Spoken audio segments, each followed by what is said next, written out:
अब आते हैं कि कॉम्प्लिकेशंस जो हेमेटोलॉजिकल डिस्टर्बेंसेस है विटामिन ए की टॉक्सिसिटी की वजह से वो क्या क्या हो सकती हैं, यानी ब्लड रिलेटेड डिस्टर्बेंसेस क्या क्या हो सकते हैं। तो ल्यूकोसाइटोसिस देखने को मिल सकता है, यानी एक increase in number of white blood cells in the blood specially during an infection जो होती है, यानी white blood cells normally infection के वक्त भी राइज हो जाती हैं। विटामिन ए की डेफिशिएंसी के वक्त भी विटामिन ए की ओवरडोज से भी ये राइज हो जाती हैं।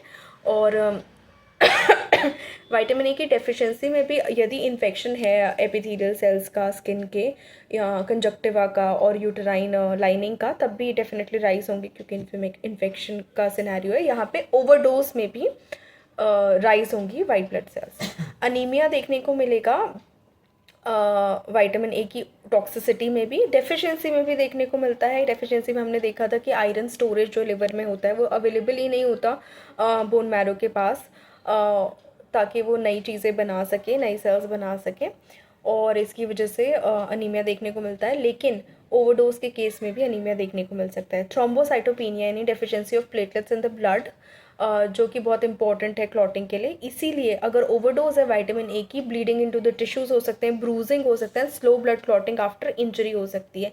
अब जहां हम देखते हैं कि विटामिन के की डेफिशिएंसी की वजह से स्लो ब्लड क्लॉटिंग होती है, वहीं विटामिन ए की ओवरडोज की वजह से स्लो ब्लड क्लॉटिंग हो सकती है इंजरी के बाद। सो सारी की सारी लेवल्स चेक करना, और कोई भी सप्लीमेंटेशन यदि आप ले रहे हैं तो डॉक्टर को इन्फॉर्म करना बहुत ज़्यादा ज़रूरी हो जाता है। अब आते हैं कि सेंट्रल नर्वस सिस्टम पे क्या इफेक्ट आएगी विटामिन ए की टॉक्सिसिटी या ओवरडोज। तो pseudo tumour cerebri as idiopathic intracranial hypertension develop हो सकती है, यानी एक condition with no known cause that results in increase pressure inside the skull. तो pressure inside the skull increase हो सकता है विटामिन ए की ओवरडोज की वजह से, जबकि सामने कोई विजिबल कॉज हो सकता है ना दिखे। सिम्टम्स उसमें headache, visual disturbances and papilloedema which is swelling of the optic disc in both the eyes cause by increase pressure inside the skull देखने को मिल सकता है। सो विटामिन ए की ओवरडोज सिर्फ ऊपर ऊपर के लेवल पे या स्किन के लेवल पे ही इफेक्ट नहीं करती, वो हमारे सारे सिस्टम्स को डैमेज कर सकती है। इसीलिए it is very important to remain alert.